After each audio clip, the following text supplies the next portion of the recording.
नमस्कार दोस्तों, मैं दिलीप कुमार। दोस्तों, बीएसएससी प्रथम इंटर स्तरीय बहाली के काउंसलिंग को लेकर परीक्षार्थी काफ़ी तनावग्रस्त हैं और काफ़ी चिंतित हैं। उनकी चिंता भी बिल्कुल सही है, क्योंकि ये बहाली 2014 की है और 7 साल बीत चुका है और 7 सालों से वो इंतज़ार कर रहे हैं कि कब उनको नौकरी मिलेगी, कब नौकरी मिलेगी। और बीएसएससी का रवैया बिल्कुल ही अमानवीय है। बीएसएससी बार बार टाल मटोल के रवैया अपनाते आ रही है। तो बीएसएससी के अध्यक्ष और सचिव महोदय से मैं पुनः आग्रह करता हूँ कि जल्द से जल्द इस बहाली को फाइनल कीजिए, पूरा कीजिए और जो काउंसलिंग कराया जाना है उस काउंसलिंग का डेट घोषित कीजिए और उस काउंसलिंग के लिए सीट से कम 2.5 गुना ज़्यादा परीक्षार्थियों को बुलाइए ताकि सीट खाली न रह जाए। क्योंकि ये बहाली 7 साल पहले की है और इन 7 सालों में बहुत सारे परीक्षार्थी कहीं ना कहीं जॉब में चले गए हैं और उनको अगर अच्छा पद नहीं मिलता है तो वो यहाँ ज्वाइन नहीं करेंगे। तो इस ऐसी परिस्थिति में सीट खाली रह जाएगी।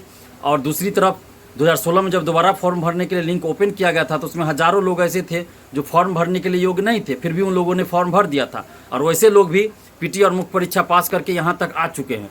तो ऐसे लोग काउंसलिंग से वैसे भी बाहर हो जाएंगे। तो ऐसी परिस्थिति में भी सीट खाली रह जाएगी। तो इसीलिए ये आवश्यक है कि सीट से कम 2.5 गुना ज़्यादा परीक्षार्थियों को काउंसलिंग के लिए बुलाइए ताकि सीट खाली न रह जाए, क्योंकि 7 सालों से लोग नौकरी का इंतज़ार कर रहे हैं।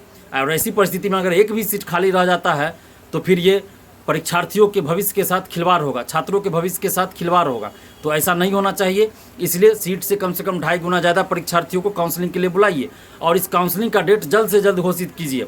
क्योंकि विभिन्न खबरों के अनुसार ये बाहर बात आई थी कि 27 तारीख को यानी 27 अगस्त को ये मीटिंग होने वाली है और उसमें ये डिसाइड होगा कि काउंसलिंग कब से होगा और कितने लोगों को बुलाया जाएगा। लेकिन अभी तक ऐसी कुछ घोषणा जो है आयोग की तरफ से नहीं हुई है। तो आयोग को चाहिए कि जल्द से जल्द काउंसलिंग का डेट घोषित करे और सीट से 2.5 गुना ज़्यादा परीक्षार्थियों को काउंसलिंग के लिए बुलाए।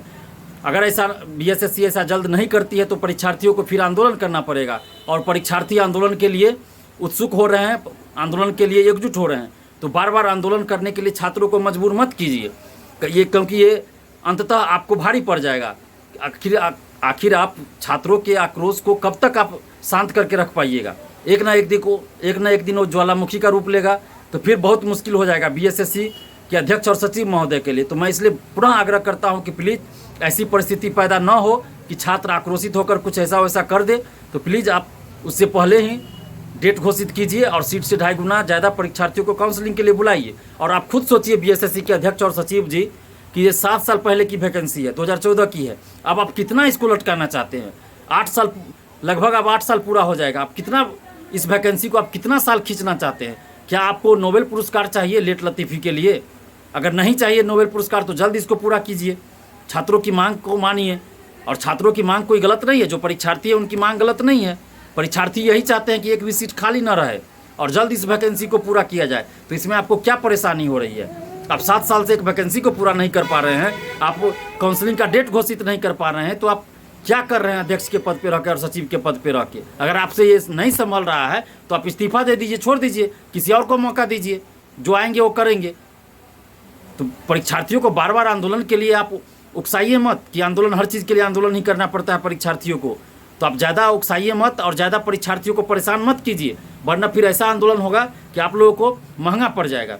तो इसलिए पुनः हम आग्रह कर रहे हैं बीएसएससी के सचिव और अध्यक्ष महोदय से कि जल्द से जल्द काउंसलिंग का आप डेट घोषित कीजिए और परीक्षार्थियों को काउंसलिंग के लिए बुलाइए। सीट से 2.5 गुना ज़्यादा परीक्षार्थियों को आप काउंसलिंग के लिए बुलाइए और काउंसलिंग कराने के बाद भी जल्द से जल्द रिजल्ट घोषित कीजिए। ऐसा नहीं कि काउंसलिंग करा के फिर रिजल्ट, फाइनल रिजल्ट यानी मेरिट के लिस्ट के लिए आप फिर 4 महीना 5 महीना झुलवा दीजिए। तो ऐसा नहीं होना चाहिए। आप जल्द काउंसलिंग करवाइए और जल्द फाइनल रिजल्ट घोषित कीजिए। जल्द इन लोगों को नौकरी मिलनी चाहिए। धन्यवाद। जय हिंद।